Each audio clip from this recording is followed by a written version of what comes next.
नमस्कार दोस्तों। देखिए मित्रों, हम 1857 का विद्रोह पढ़ रहे हैं और इसमें जो हमारी लास्ट क्लास हुई थी उसमें सारा मैंने आपको ये पूरा समझाया था कि विद्रोह के कारण क्या थे। और अभी जो है वो हम नोट्स के माध्यम से इसको देखेंगे और फिर और आगे जो कंटिन्यू है कि इसका विद्रोह है कहाँ से आरंभ होता है, कैसे कैसे वो आगे उसका विस्तार होता है, किस तरह से वो समाप्त होता है और क्या उसके परिणाम रहते हैं। तो विद्रोह के जो कारण हैं इनको हमने पूरा समझा दिया था आपको डिटेल में। नोट से एक बार थोड़ा सा रिवाइज करवा देता हूँ। राजनीतिक कारण, तो क्या क्या थे कारणों में? लॉर्ड वेलेस्ली की सहायक संधि। सर्वप्रथम वेलेस्ली ने भारतीय रियासतों पर नियंत्रण करने और धीरे धीरे उनकी समाप्ति की योजना बनाई। तो सहायक संधि के अंतर्गत सर्वप्रथम हैदराबाद के जो निजाम है उसको मिलाया गया सहायक संधि में। फिर मैसूर है, तंजौर है, अवध है, पेशवा है, भोंसले है, सिंधिया है, इन्होंने इसको स्वीकार किया।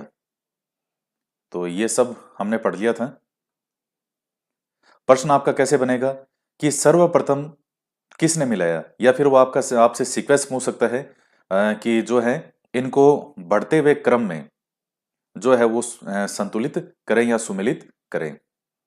तो हैदराबाद का निजाम, फिर मैसूर, फिर तंजौर, फिर अवध, पेशवा, भोंसले। तो ये सिंधियार हैं।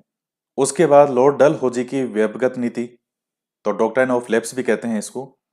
गोद लेने की प्रथा का निषेध, यानी जैसे यहाँ ये था कि जिन शासकों के मान लीजिए खुद के संतानें नहीं थी तो वो किसी और की जो संतान है उसको गोद ले सकते थे और अपना उत्तराधिकारी बना सकते थे। तो ऐसी संतान को कहते थे दत्तक पुत्र, दत्तक कहते थे। तो अब जिनके नहीं थी संतानें और अगर किसी ने किसी को गोद भी लिया, किसी शासक ने किसी बच्चे को, तो अंग्रेजों ने उसको अस्वीकार कर दिया।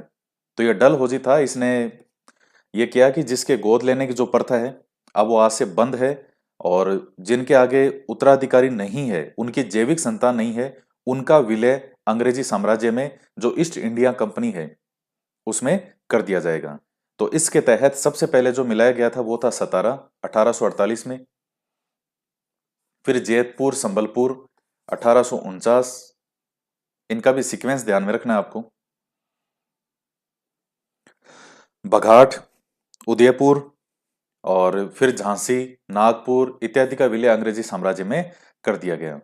अवध, जो कि अंग्रेजों का वफादार था, कुशासन के आधार पर फरवरी 1856 में अपदस्थ करके, जो उस समय यहाँ कौन थे, नवाब वाजिद अली शाह, तो उनको अपदस्थ कर दिया गया और ब्रिटिश साम्राज्य में विलय कर दिया गया अवध का। इसके बाद जो बहादुर शाह सेकंड थे, जिनको आप बहादुर शाह जफर के नाम से भी जानते हो, उनके साथ में भी अपमानजनक व्यवहार किया गया। लाल किला खाली करके कुतुब मीनार में रहने के लिए कहा गया। करौली को भी डलहौजी ने मिलाने का प्रयास किया, लेकिन कोर्ट ऑफ डायरेक्टर्स ने मना कर दिया। उच्च प्रशासनिक पदों पर भारतीयों की नियुक्ति नहीं होना।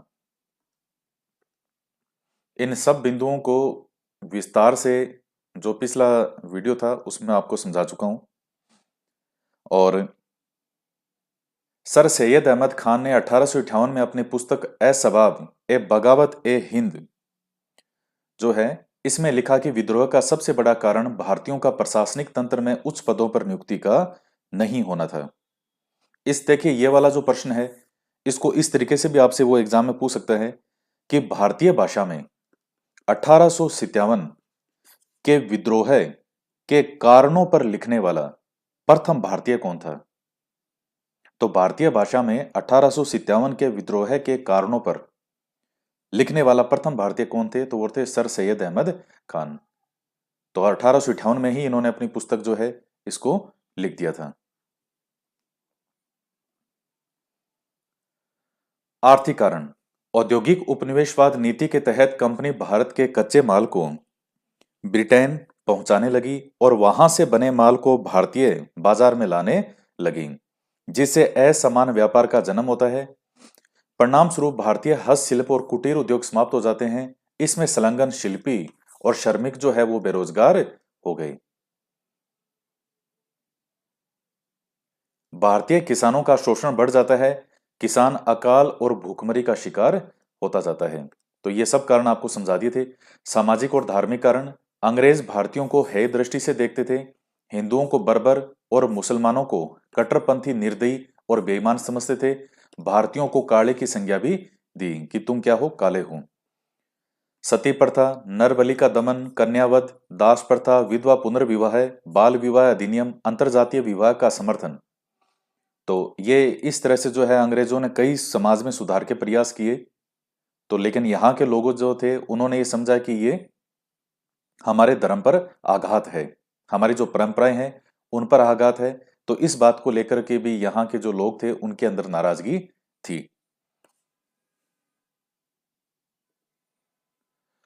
1813 में ईसाई मिशनरियों को भारत आने की अनुमति दी गई, जिससे बड़ी संख्या में पादरी भारत आए। ईसाई धर्म का प्रचार प्रसार हुआ।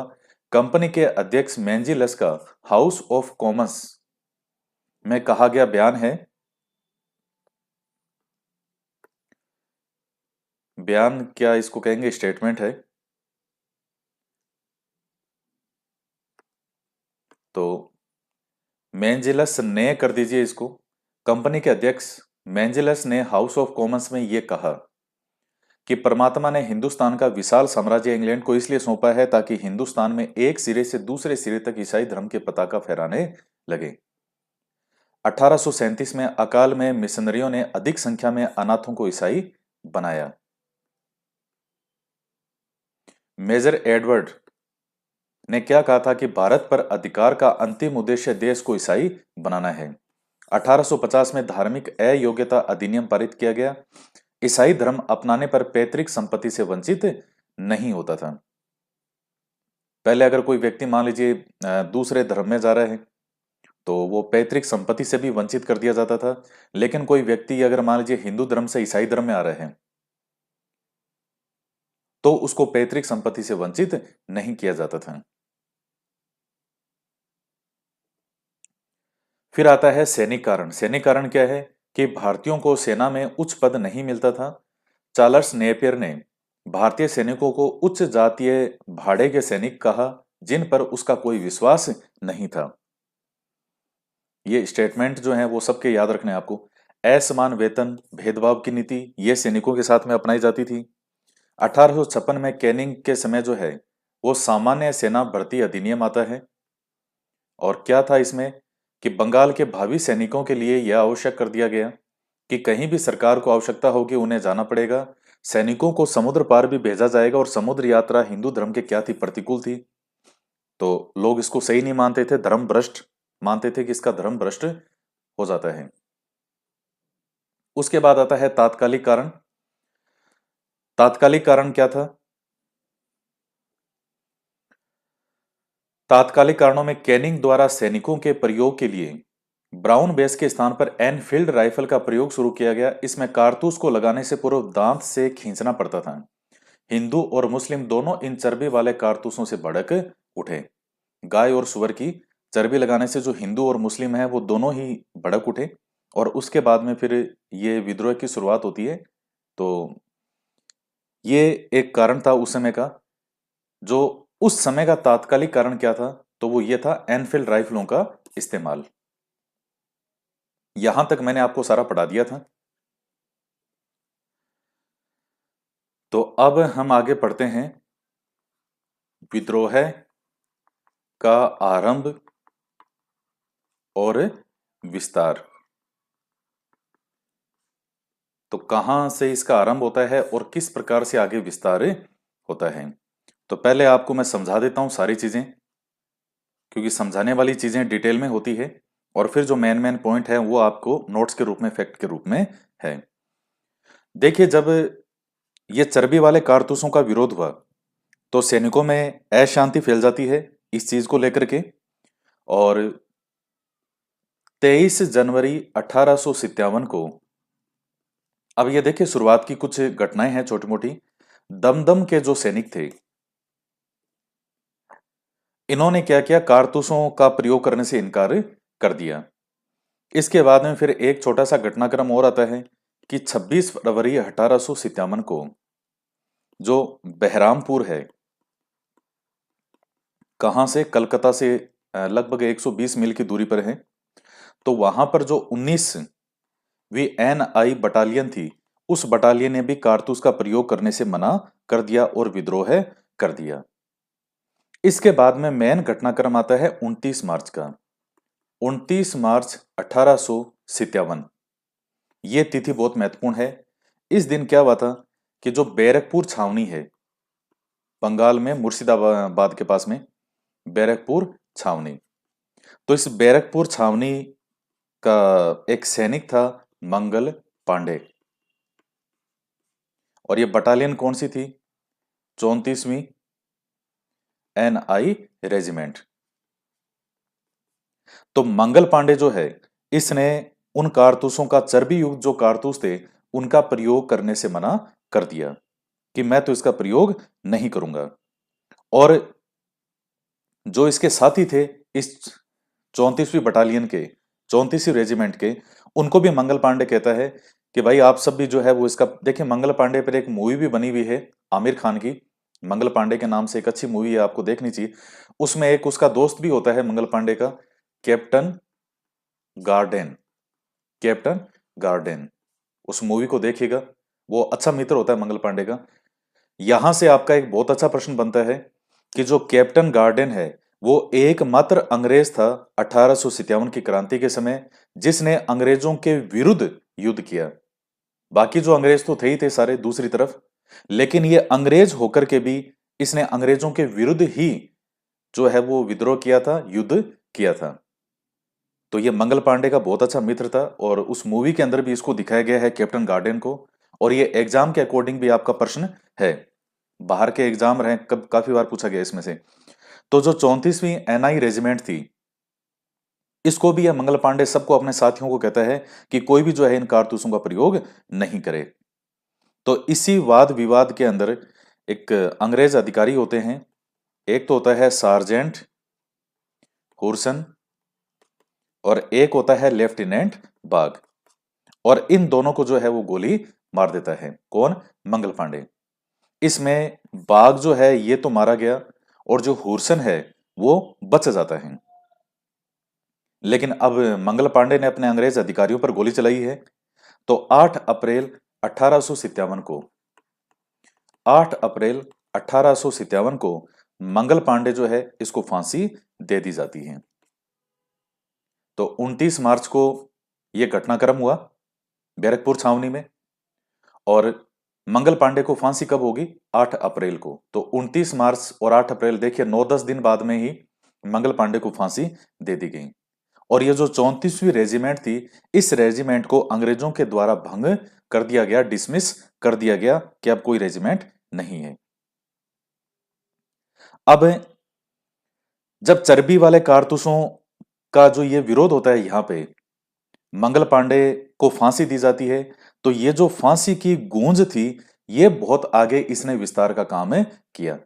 सारे जो सैनिक थे उनमें, आसपास के सैनिकों में जो, और आसपास की जो भी बटालियन थी, सबके अंदर मन ही मन के अंदर विद्रोह की भावना पनप उठी। तो चर्बी वाले कारतूसों का ही विरोध में आगे 24 अप्रैल 1857 को क्या होता है कि जो मेरठ के अंदर देसी घुड़सवार सेना थी, उस देसी घुड़सवार सेना के 85 सिपाहियों ने चर्बी लगे कारतूसों का प्रयोग करने से मना कर दिया। और इसके बाद इसी मेरठ में 10 मई 1857 को पूरी मेरठ छावनी में तैनात जितने भी सैनिक थे, उन्होंने खुल्लम खुल्ला विद्रोह कर दिया और अपने सैनिक अधिकारियों पर गोलियां चला दी। तो क्रांति की शुरुआत भारत में जो मानी जाती है, वो 10 मई 1857 से मानी जाती है।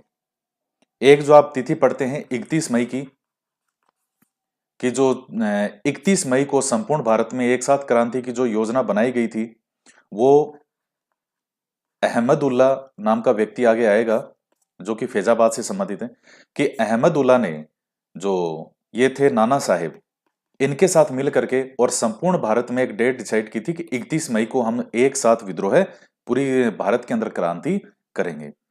तो वो एक पॉइंट भी आप ध्यान में रख लेना, कि वो जो कई बार ये प्रश्न आ जाता है कि किसने ये 31 मई की जो एक डेट डिसाइड की थी, ये किसके द्वारा डिसाइड की गई थी, किन्होंने कहा था?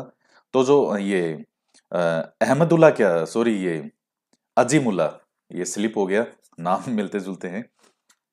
अजीमुल्ला, फैजाबाद वाला नहीं, फैजाबाद वाला अहमदुल्ला है।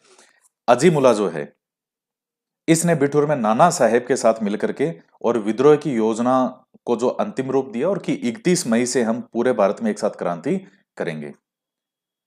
तो अजीमुल्ला का नाम ध्यान में रखना, नाना साहेब के साथ मिलकर के। और जो चिन्ह बनाए गए थे, प्रतीक चिन्ह, वो थे कमल व चपाती। ये तो बच्चे बच्चे को पता है, तो थोड़ा सा ये पॉइंट आप ध्यान में रख लेना। इसके बाद में 10 मई 1857 को जो मेरठ की छावनी थी, मेरठ छावनी के सभी सैनिकों ने एक साथ जो विद्रोह है कर दिया। अब मेरठ की छावनी से विद्रोह करने के बाद क्रांतिकारी कहां पहुंच गए? दिल्ली की ओर यहां से कूच कर जाते हैं।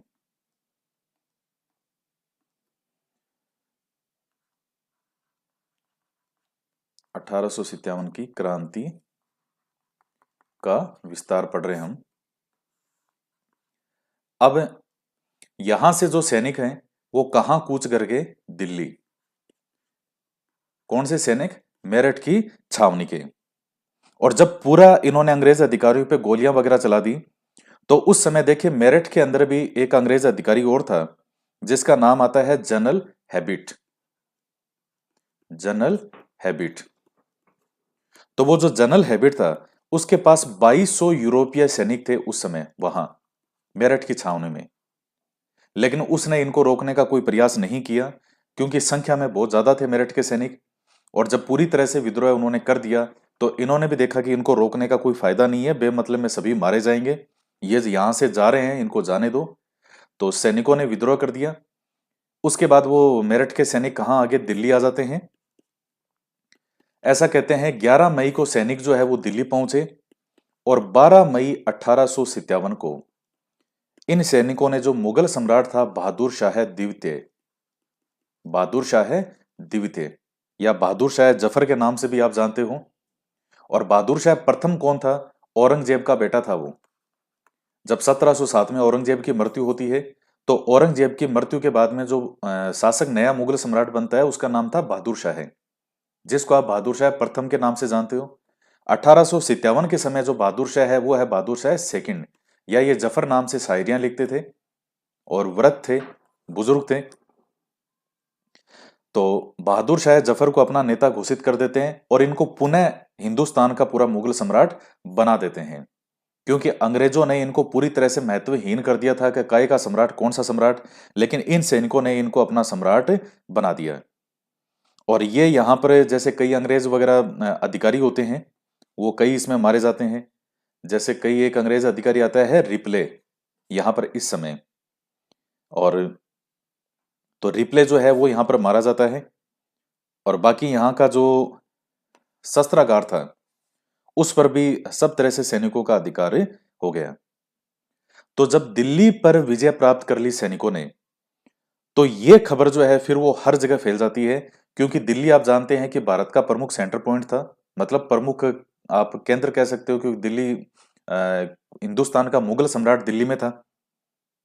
तो एक तरह से भारत का सेंटर पॉइंट, भारत की राजधानी, जो आप समझो वो सब कुछ कौन था? दिल्ली। अब देखिए बहादुर शाह जफर जो है, अब चूंकि व्रत थे, जनता में इनके लिए अभी भी सम्मान था, तो इनको नेता सब ने सह हर स्वीकार कर भी लिया कि ठीक है, हमें इनको स्वीकार करने में कोई दिक्कत नहीं है। देखिए यहाँ बहादुर शाह के साथ में जो इनके बहादुर शाह की एक रानी थी, जिनत महल। तो जिन्नत महल के लिए ऐसा कहा जाता है कि ये अंग्रेजों से मिली भी थी। अब कितना सच था कितना नहीं था वो तो लिखने वाले ही जाने, लेकिन इतिहासकार ये लिखते हैं कि जो जिन्नत महल है, इसने गद्दारी की थी। एक बहादुर शाह का रिश्तेदार था, वो एग्जाम में पूछा गया है, मिर्जा इलाही बख्श। ये मिर्जा इलाही बख्श का पूछा गया है, जिन्नत महल का भी एग्जाम में पूछा गया है। तो क्या इन्होंने गद्दारी की थी? और मिर्जा इलाही बख्श ने जो है वो बहादुर शाह द्वितीय, बहादुर शाह जफर को जो है वो बंदी बनाने में मदद की थी अंग्रेजों की। खैर ये बाद की घटना है। बहादुर शाह जफर को सबने अपना नेता स्वीकार कर लिया, लेकिन वास्तविक जो नेतृत्व है वो सेना प्रमुख एक बख्त खान नाम का व्यक्ति होता है, जनरल बख्त खान। और इसी बख्त खान का दूसरा नाम था खान बहादुर खान। तो हकीकत में जो नेतृत्व करने वाला है वो बख्त खान होता है। यह प्रश्न कई बार पूछा गया है कि वास्तविक रूप से जो नेतृत्व करने वाला व्यक्ति कौन था, तो वो था जनरल बख्त खान। तो अब और 1857 की क्रांति के समय भारत का गवर्नर जनरल कौन है, ये आपको भी पता है, लॉर्ड कैनिंग है। इसे ही बाद में प्रथम वायसराय बना दिया गया था। 1857 की क्रांति, ये विद्रोह जब समाप्त हो जाएगा, तो कैनिंग ने इन हर जगह के विद्रोह को रोकने का भरसक प्रयास किया। और चूंकि जब दिल्ली पर इन लोगों ने विजय हासिल कर ली, क्रांतिकारियों ने, और दिल्ली को अपने अधिकार में कर लिया, तो अब अंग्रेजी सरकार की नींद पूरी तरह से उड़ गई और अब वो रोकने के लिए भरसक प्रयास करेगी। और ऐसा कहते हैं कि ये क्रांति की खबर फैलते ही, सैनिकों के इस तरह से अधिकार करते ही, अंग्रेजों ने जितने भी रियासतें थी, जो जो इनका सपोर्ट में थे, रियासतों को सबको लेटर भेजे थे कि अंग्रेजी सरकार ये चाहती है कि आप पूरी तरह से हमारा साथ दें। और उनको ये बताने की कोशिश की कि आपने हमेशा निष्ठावान रहे हैं, हम अब भी आपसे इस स्वामी भक्ति की उम्मीद करते हैं।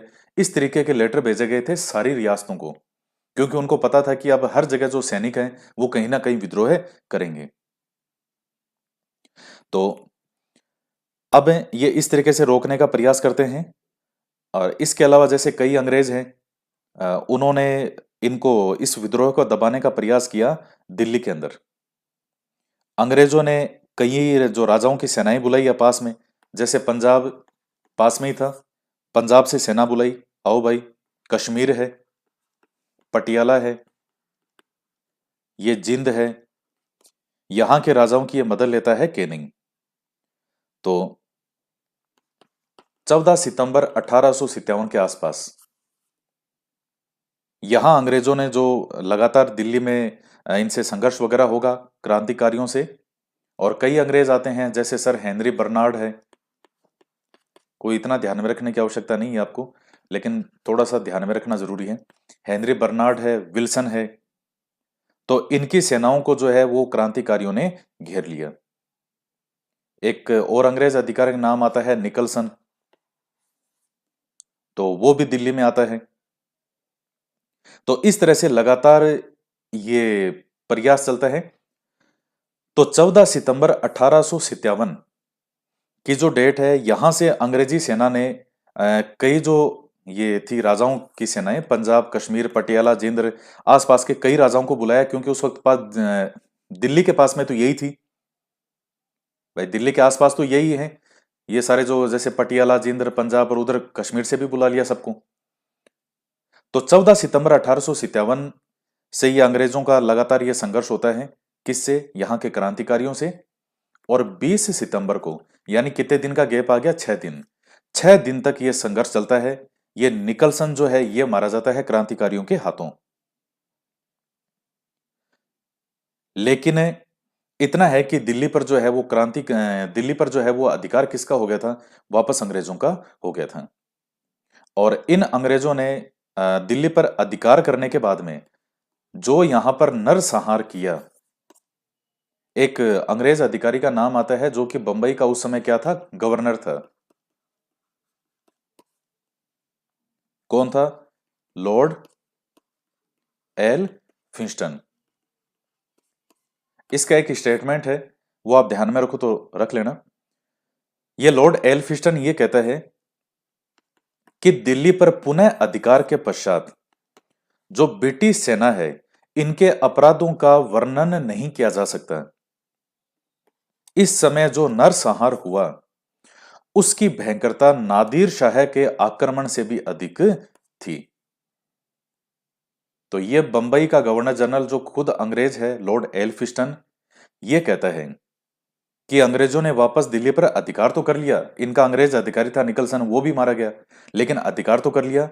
और उसके बाद इन्होंने जो नरसंहार किया है, किसी को नहीं छोड़ा, ना बच्चों को, ना महिलाओं को, ना वृद्धों को, बुजुर्गों को, और ना ही युवाओं को। तो क्या ऐसा नरसंहार मैंने कहीं नहीं देखा।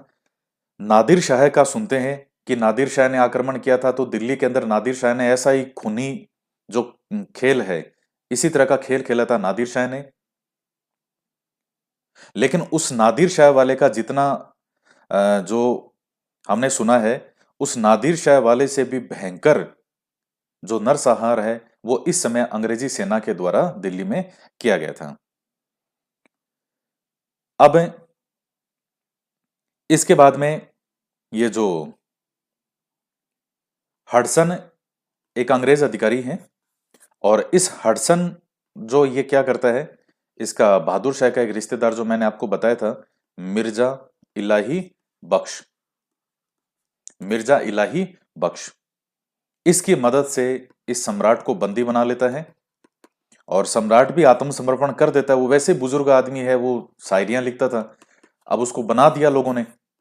कोई बहादुर शाह की तो ऐसी कोई इच्छा नहीं थी कि मैं कोई नेता वेता बनूं। उसने कहा, क्यों फालतू फंसा रहे हो, मेरी शायरियां वारियां लिखता हूं मैं। कहा, नहीं साहब, आप हमारे मुगल सम्राट हों और आप पूरे हिंदुस्तान के नेता हो।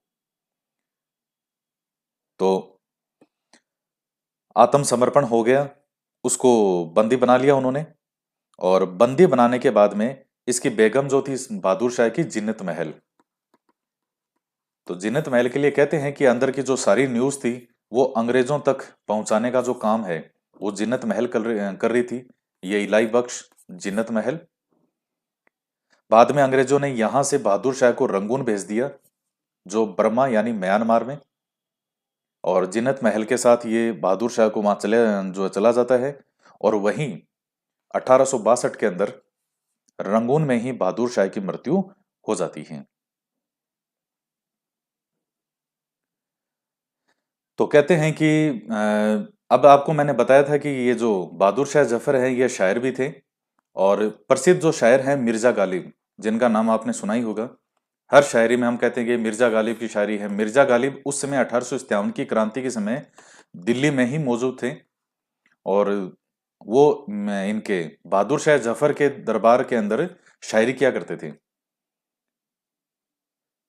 तो मिर्जा गालिब ने भी 1857 का जो विद्रोह है वो अपनी आंखों से देखा था। और वो मिर्जा जो गालिब है, इन्होंने भी कहा था कि यहां मेरे सामने रक्त का एक विशाल सागर है और केवल खुदा ही जानता है कि मुझे और क्या देखना बाकी है।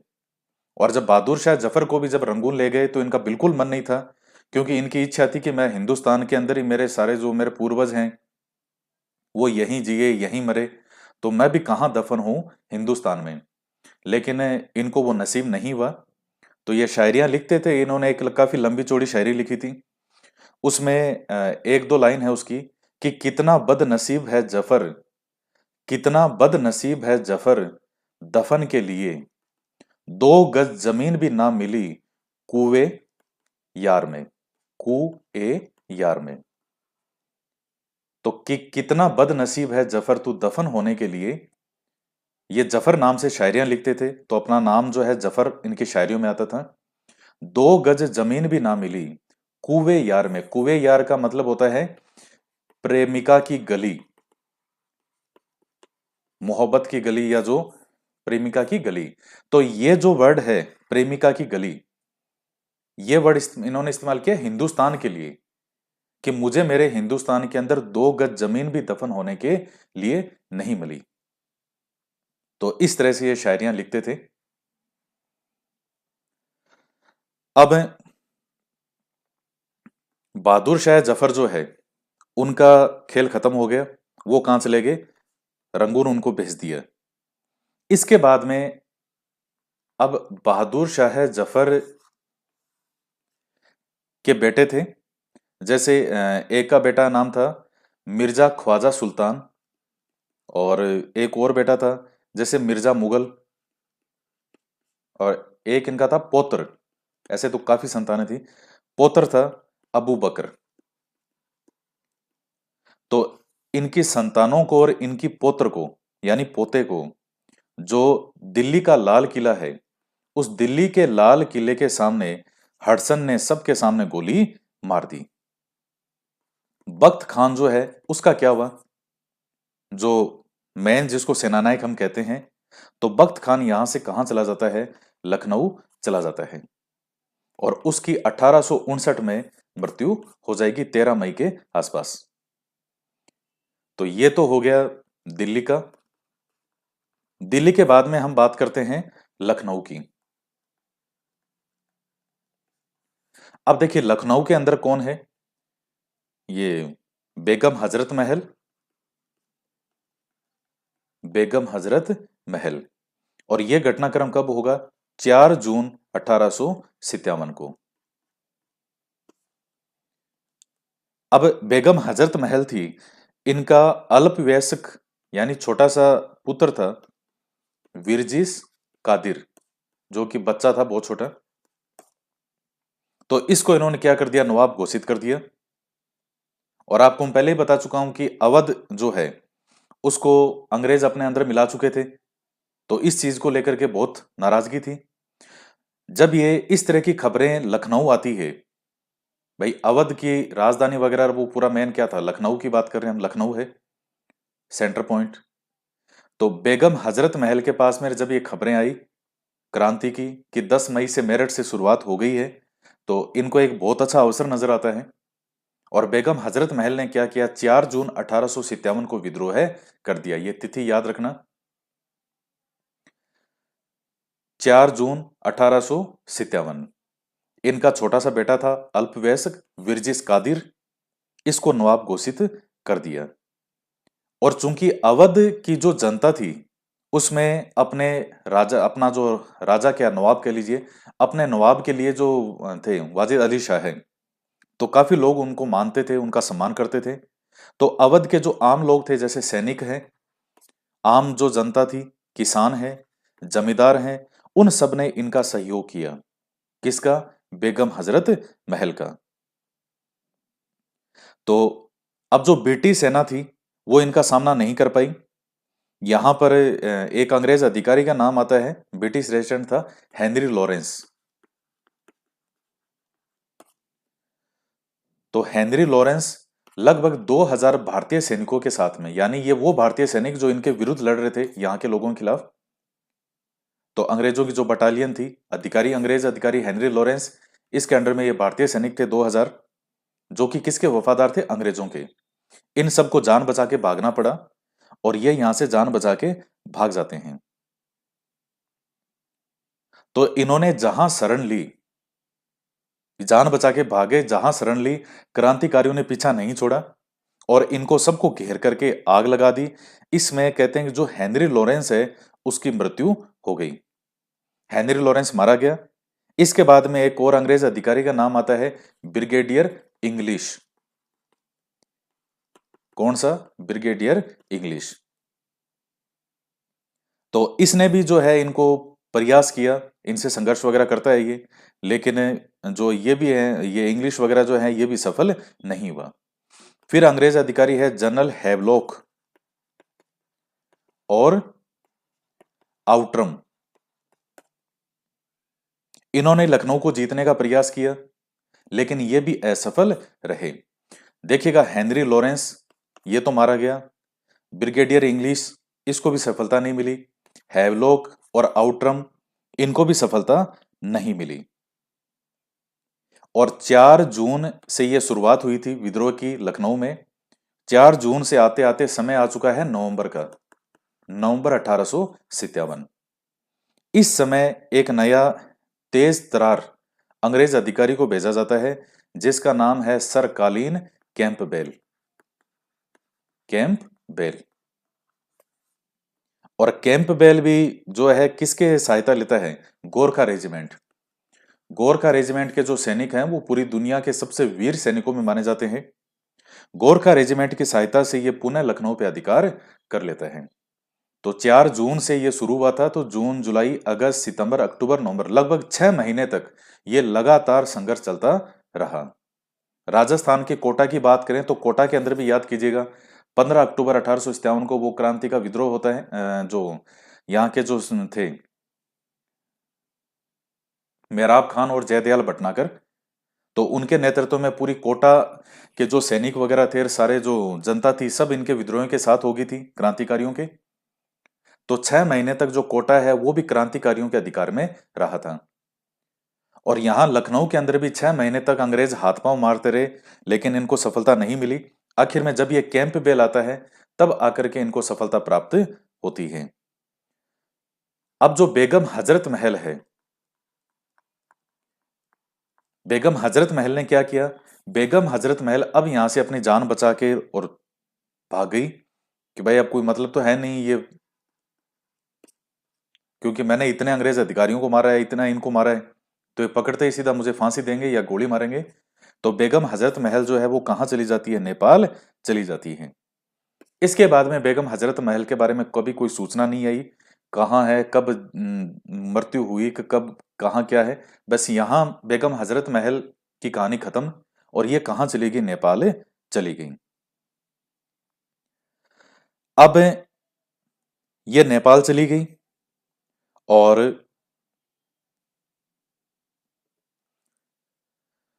यहाँ फैजाबाद में एक थे मौलवी अहमदुल्ला शाह, वो नाम मैंने जो शुरू में लिख दिया था, अहमदुल्ला शाह है। तो उन्होंने भी अंग्रेजों के खिलाफ जो है वो काफी संघर्ष करने का प्रयास किया था, और कहते हैं अंग्रेजों ने 50,000 का इनाम तक रख दिया था। इतना ज्यादा इस अहमदुल्ला खान से अंग्रेज परेशान हो गए थे। तो बाद में कोई शासक था पोवाइया का, जगन्नाथ सिंह, उसने विश्वासघात किया, और विश्वासघात करके और अहमदुल्ला जो थे शाह, इनको मरवा दिया। अब ये लखनऊ की कहानी खत्म है। और जब लखनऊ के अंदर ये विद्रोह कब हुआ था? देखिए लखनऊ में कब हुआ था?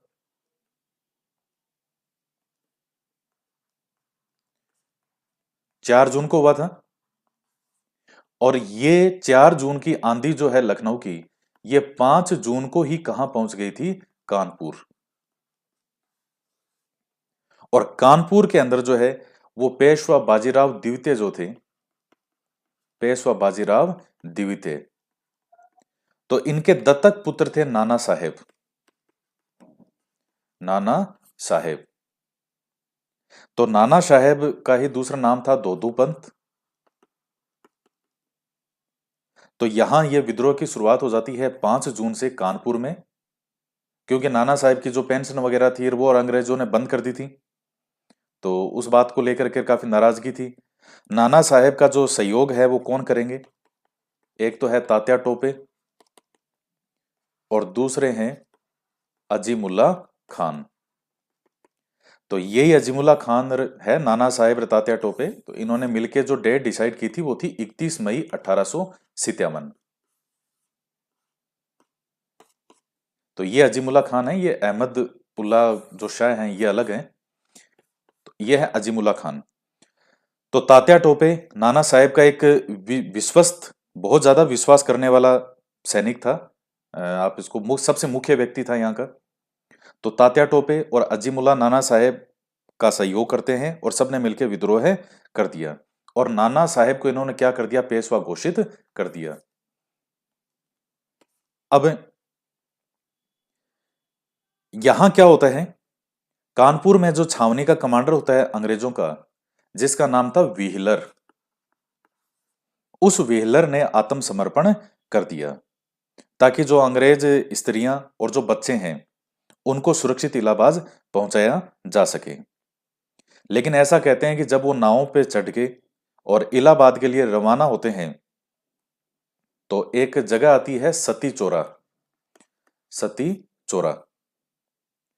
तो वहां वो जो स्थान होता है, ये घाट कोई बताते हैं गंगा घाट, सती चोरा नाम से। तो वहां पर जो है उनको गोली मार दी जाती है। और इसी समय कहते हैं कुछ विद्रोही थे, उन्होंने बीबीगढ़ नामक स्थान पर, इसके आसपास ही है, वहां पर भी अंग्रेज स्त्रियां और जो बच्चे थे उनकी हत्या कर दी। तो इस हत्या के लिए जो जिम्मेदार ठहराया अंग्रेजों ने, वो किसको ठहराते हैं? नाना साहेब को। और नाना साहेब ने यह कहा कि ये जो घटना घटी है, कहाँ? ये बीबीगढ़ वाली, तो इस घटना के बारे में, ये जो अंग्रेज महिलाओं और बच्चों की जो हत्या हुई, इसके बारे में मुझे कोई जानकारी नहीं है, मेरी जानकारी के बिना घटी है। तो एक अंग्रेज महिला है यहां, हार्टे स्टेट, हार्टे स्टेट, ये महिला ये कहती है कि ये इनके लिए कहती है, नाना साहब के लिए, कि इनके बारे में जो भी कहे वो कहे, लेकिन ये जो व्यक्ति है, कौन, नाना साहब, ये इस हत्याकांड का दोषी नहीं हो सकता, बीबीगढ़ वालों का, जहां स्त्रियों और बच्चों की हत्या की गई। क्या क्यों नहीं हो सकता? क्योंकि कहती है कि नाना साहब ने खुद मुझे और 108 दूसरे लोग और थे, इनको विद्रोहियों से बचाया था। यानी एक और घटनाक्रम होता है कहीं, जहां यह आर्टे स्टेट नाम की एक महिला होती है, 108 लोग इसके साथ और होते हैं अंग्रेज, उन सबको नाना साहब विद्रोहियों से बचाता है।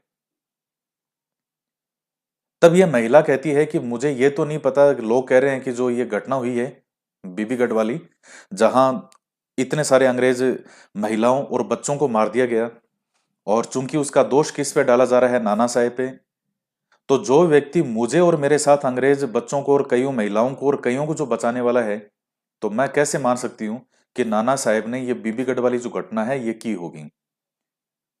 तो ये एक घटनाक्रम आता है इस प्रकार से। अब विरोध तो चल रहा है नाना साहब का। अब कानपुर के अंदर देखिएगा, अंग्रेज अधिकारी है हैवलॉक, उसके अधीन एक सेना भेजी जाती है यहां पर। 20 जुलाई को जो जनरल आता है नील, वो भी कानपुर पहुंच जाता है, और नील के आने के साथ ही कानपुर पर अधिकार हो गया किसका, अंग्रेजों का, वापस हो जाता है। तो 5 जून को कानपुर के अंदर विद्रोह की शुरुआत होती है, 5 जून से। और अंग्रेजों का वापस जो अधिकार है वो यहां पर कब हो जाता है, 20 जुलाई को। लेकिन 20 जुलाई को अधिकार तो हो गया, 27 नवंबर के आसपास की घटना है। जुलाई के बाद में अगस्त, सितंबर, अक्टूबर, नवंबर, लगभग 4 महीने बाद जो ग्वालियर की सेना थी, उन्होंने वापस कानपुर पे अधिकार कर लिया। तब फिर 6 दिसंबर को 1857 को कैंपबेल ये कानपुर को वापस अपने अधिकार में ले लेता है। तो इसके अधिकार में लेने के साथ ही कानपुर पर ये अधिकार तो हो गया। और नाना साहेब का क्या हुआ? तो कहते हैं कि नाना साहेब भी यहां से कहां चले गए, नेपाल चले गए। अब पीछे कौन बचे? तात्या टोपे। तो तात्या टोपे जो है फिर वो कहां चले जाते हैं, झांसी की रानी के पास। जो झांसी है, फिर ये झांसी चले जाते हैं और वहां झांसी की रानी का सहयोग करते हैं। तो तात्या टोपे जो है, इनका रियल नाम था आत्माराम पांडुरंग।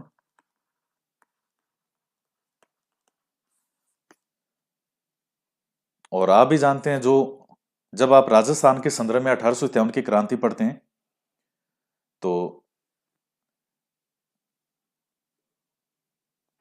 ये जो तात्या टोपे राजस्थान आते हैं, 2 बार राजस्थान आए, यहाँ के राजाओं से सहयोग लेने का प्रयास भी किया, लेकिन इनको जो है उतनी सहायता नहीं मिली, तो फिर निराश होकर वापस चले गए थे। तो इसके साथ ही तात्या टोपे का आप नाम भी पूरा इसमें रामचंद्र, और पूरा नाम ध्यान में रखिएगा। अभी आत्माराम कभी तो लिखा आता है, कभी नहीं। आत्माराम रामचंद्र पांडुरंग। वैसे रामचंद्र पांडुरंग के नाम से इनका एग्जाम में ज्यादा आता है, तो थोड़ा सा आप ध्यान में रखना। रामचंद्र पांडुरंग मुख्य रूप से इनका नाम लिखा जाता है कि इनका पूरा नाम ये था। कई जगह लिख देते हैं आत्माराम रामचंद्र पांडुरंग भी लिख देते हैं। आप थोड़ा रामचंद्र पांडुरंग जो है यही ध्यान में रखना, जो ज्यादा सही है, ज्यादा सटीक एग्जाम पूछा गया वो रामचंद्र पांडुरंग ही है। आत्माराम आप मत याद रखना, रहने देना, फिर आगे और आप थोड़े से कंफ्यूज हो जाओगे। रामचंद्र पांडुरंग ही तात्या टोपे का पूरा नाम, यही पॉइंट आप ध्यान में रखना। तो ये तात्या टोपे वाला जो है। अब इसके बाद में देखिए, ये हो गया यहाँ का। अब आगे झांसी से है, वो आगे हम नेक्स्ट पढ़ेंगे नेक्स्ट क्लास में। तो इसको आगे और कंटिन्यू करेंगे, क्योंकि लगभग 45 मिनट के आसपास का वीडियो हो गया। तो आगे और कंटिन्यू करेंगे नेक्स्ट क्लास में।